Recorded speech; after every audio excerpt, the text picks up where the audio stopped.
Good morning students. Welcome back to another video of estimation costing અને contraction. આપણો subject છે diploma mechanical એન્જિનિયરિંગના 5th સેમેસ્ટરમાં estimation costing અને કોન્ટ્રાક્શન. લાસ્ટ લેક્ચરમાં આપણે નવું ચેપ્ટર સ્ટાર્ટ કર્યું હતું, chapter number 5 cost estimation in machine part. એમાં આપણે જનરલ ઇન્ટ્રોડક્શન જોઈ ગયા હતા. આપણે જોઈ ગયા હતા કે કયા કયા ટર્મિનોલોજી આવે છે આપણા મશીન પાર્ટના કોસ્ટ એસ્ટિમેશનમાં.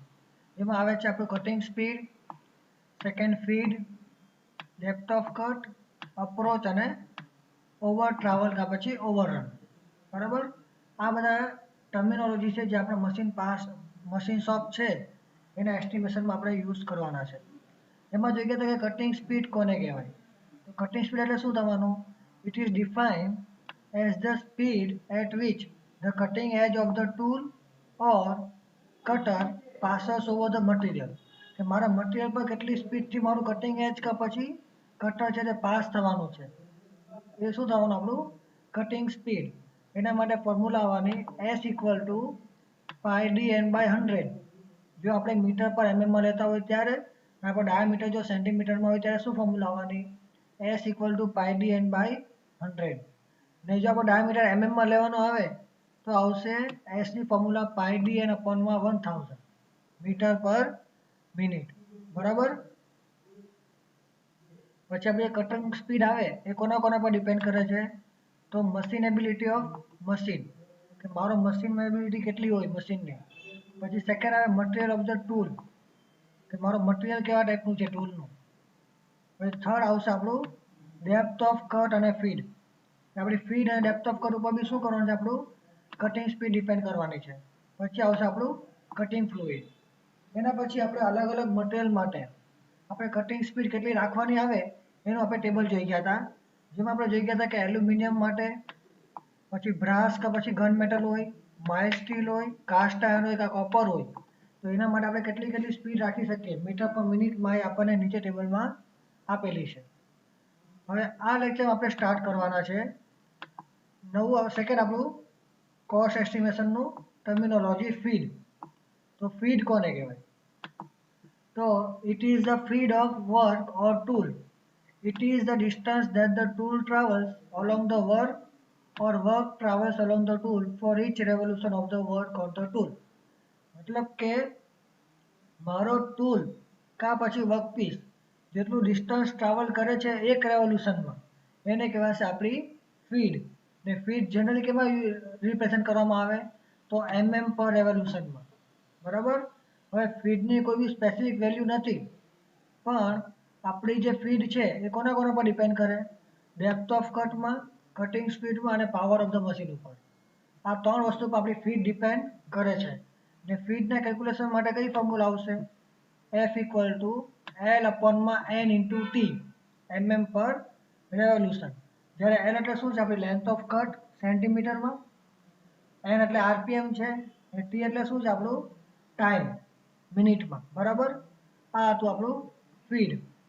થર્ડ આવે ડેપ્થ ઓફ કટ. તો it is the difference between the radius of the bar before and after taking the cut. શું છે ડેપ્થ ઓફ કટ કોને કહેવાય? કે આપણા જે ડાયામીટર રેડિયસ છે, બરાબર, જોબનું, એ કટ કરવા પહેલાં અને કટ કરવા પછી કેટલો ડિફરન્સ આવે છે એને શું કહેવાય? આપણું depth of cut. In other words, it is the amount by which a tool or cutter is inserted into the metal during one cut. મતલબ કે આપણે જ્યારે એક કટ કરીએ છીએ તો મેં કેટલો ઊંડું મારા કટિંગ ટૂલને નાખું છું, એને શું કહેવાય? આપણું depth of cut. It is also cold the thickness of metal remove in one cut. કે આપણે કેટલા થિકનેસનું મટીરિયલ કાઢીએ છીએ એક કટમાં, એને શું કહેવાય? આપણું ડેપ્થ ઓફ કટ કહેવામાં આવે છે. ને એને મેઝર કરવા માટે શું ફોર્મ્યુલા આવે? Depth of cut is equal to D minus D by 2, capital D minus small D by 2. જ્યારે કે કેપિટલ ડી એટલે શું થાય? ઇનિશિયલ ડાયામીટર ઓફ વર્કપીસ, અને સ્મોલ ડી એટલે diameter of workpiece after machining. બરાબર, હવે લેથ અને મિલિંગ મશીન માટે ડેપ્થ ઓફ કટ કેટલી લેવામાં આવે? 0.0025 mm જો લેથ મશીન હોય ત્યારે, ને મિલિંગ મશીન માટે કેટલી આવે? 12.7 mm સુધી. બરાબર, તો આપણી આ ડેપ્થ ઓફ કટની રેન્જ છે 0.0025 mm ટુ 12.7 mm. બરાબર, આ છે આપણી ડેપ્થ ઓફ કટની રેન્જ. પછી આવશે અપ્રોચ. તો approach is the distance over which the cutter must be engage before the full depth of cut is reach. હવે approach કોને કહેવાય? તો ડિસ્ટન્સ છે કે જે મારો જે કટર છે એને અપ્રોચ કરવી પડે. બરાબર, ફૂલ ડેપ્થ ઓફ કટ મળે એના પહેલા. Before starting the cut the tool is place somewhat away from the job. જ્યારે આપણે કટ સ્ટાર્ટ કરીએ, બરાબર, તો શું થાય, આપણો જે કટર હોય એ આપણે શું કરીએ, જોબ કરતાં થોડોક દૂર રાખવામાં આવે. કેમ દૂર રાખવામાં આવે? કે જેના કારણે શું થાય કે આપણે ઇઝીલી અને સ્મૂથ કટ મળી શકે. Therefore, tool is traveling initially some distance before full depth of cut start. એટલે કે મારો જે કટર હોય કે કોઈ બી ટૂલ છે એ શું કરવાનું, અમુક ડિસ્ટન્સ ટ્રાવેલ કરશે ડેપ્થ ઓફ કટ મળે એની પહેલા. In case of lathe machine, during the travel of approach distance, tool is not in the contact of the job.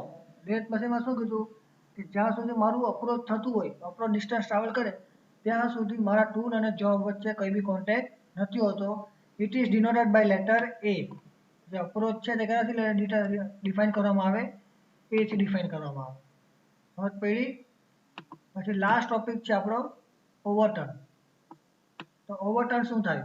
તો after completing the cut the tool loses the contact of the job, and after losing job contact tool is traveling some more distance. જ્યારે આપણું cut complete થઈ જાય તો cut થવા પછી અમુક distance છે તે મારો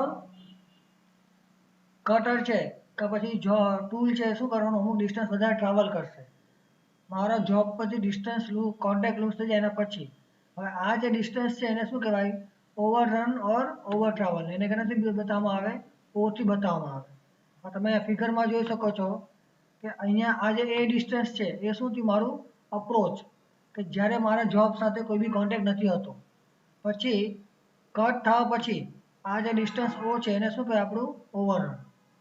બરાબર, પછી આપણું જે ઓવરરન અને અપ્રોચ છે એ શું થાય? એને કહેવાય એડેડ ટેબલ ટ્રાવેલ કહેવાય. આપણે જ્યારે અપ્રોચ અને ઓવરરનને એડ કરીએ પછી આપણને ડિસ્ટન્સ મળે એને શું કહેવાય? Added table travel. સમજ પડી?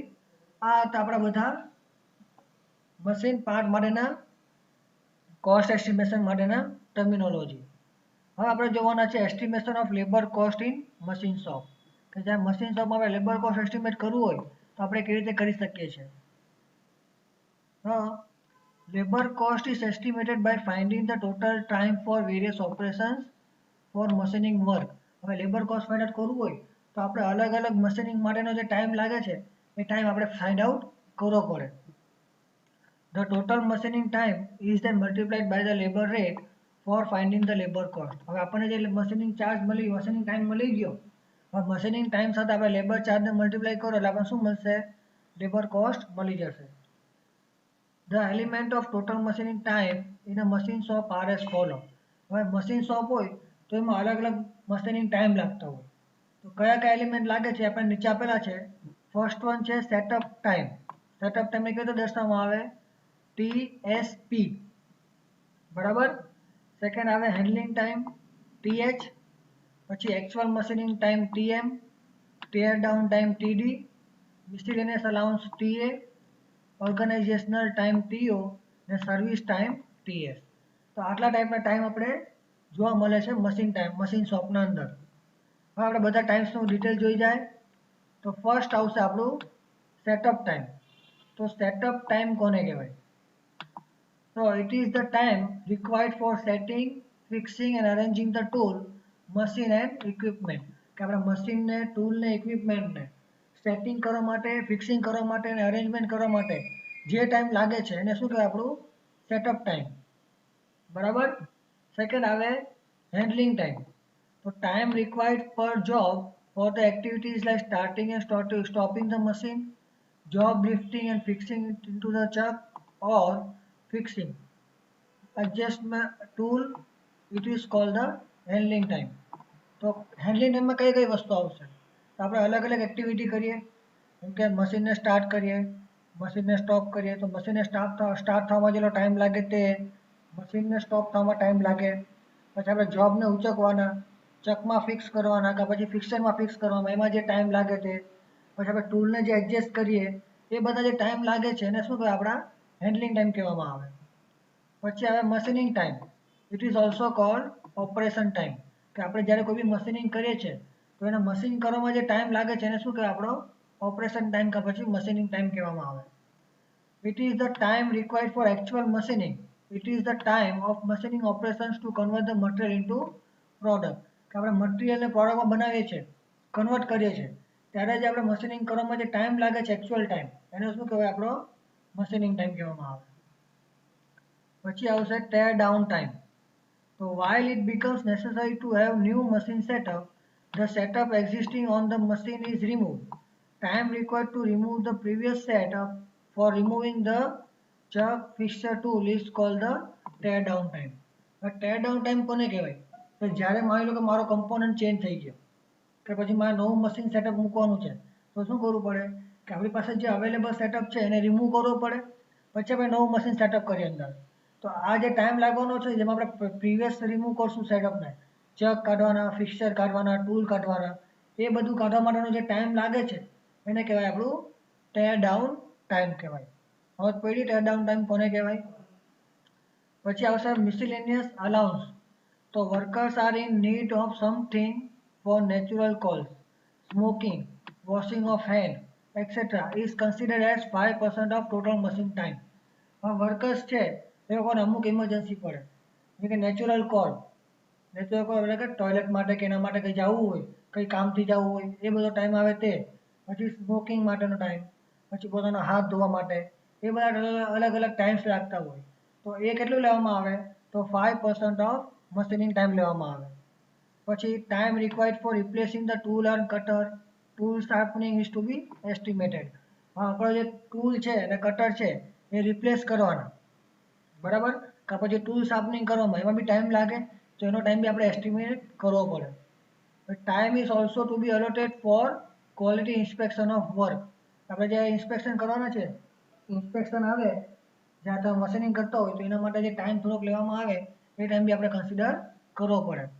હવે આપણી પાસે નીચે ટેબલ આપ્યું છે કે જેમાં અલગ અલગ મિસેલેનિયસ અલાઉન્સના ટાઈમ આપેલા છે પર્સન્ટેજના ફોર્મમાં. તો different miscellaneous allowance are shown in table. પહેલું આવે પર્સનલ અલાઉન્સ. તો પર્સનલ અલાઉન્સ કેટલું આવવાનું, 5%, બરાબર.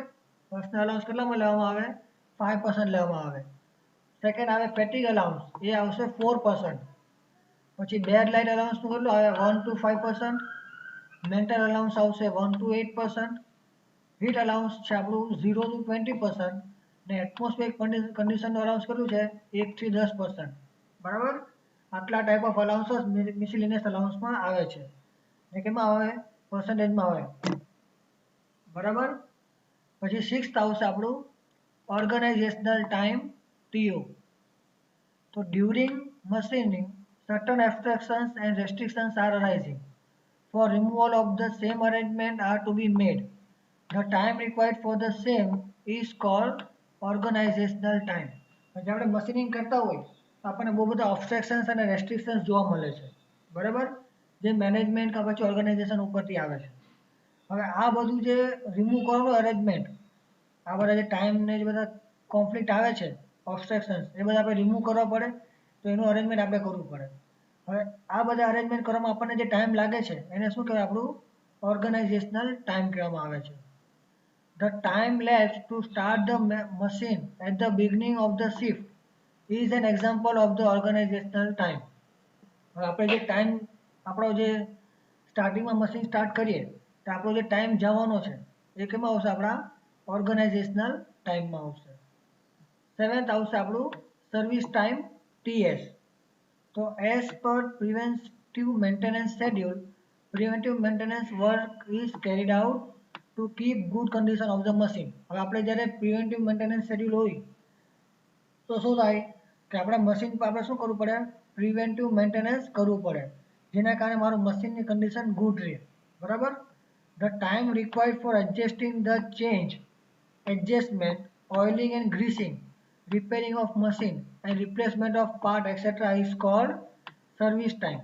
આપણે જ્યારે પ્રિવેન્ટિવ મેન્ટેનન્સ કરીએ છીએ તો એમાં આપણને જે ટાઈમ લાગવાનો છે આપણે એડજસ્ટમેન્ટ કરવામાં, બરાબર, ઓઇલિંગ અને ગ્રીસિંગ કરવામાં, મશીનને રિપેરિંગમાં કાં પછી અમુક પાર્ટને રિપ્લેસ કરીએ તો એમાં જે ટાઈમ લાગવાનો છે એ બધું શું કહેવાશે? આપણું સર્વિસ ટાઈમ કહેવાશે. સમજ પડી ગઈ કયા કયા ટાઈપના ટાઈમ્સ આવે છે અને કયા કયા ટર્મિનોલોજી આપણે જોઈ ગયા મશીન શોપના અંદર. હવે આમાં કોઈને બી કોઈ બી ડાઉટ હોય કે પ્રોબ્લેમ હોય મને કોન્ટેક્ટ કરી શકે છે, મેસેજ કરી શકે છે, કાં પછી કોલ કરી શકે છે, કાં પછી કોમેન્ટ સેક્શનમાં કોમેન્ટ કરી શકે છે. આ વિડીયોને લાઇક અને શેર કરો, ચેનલને સબસ્ક્રાઈબ કરો. Thank you for watching this video.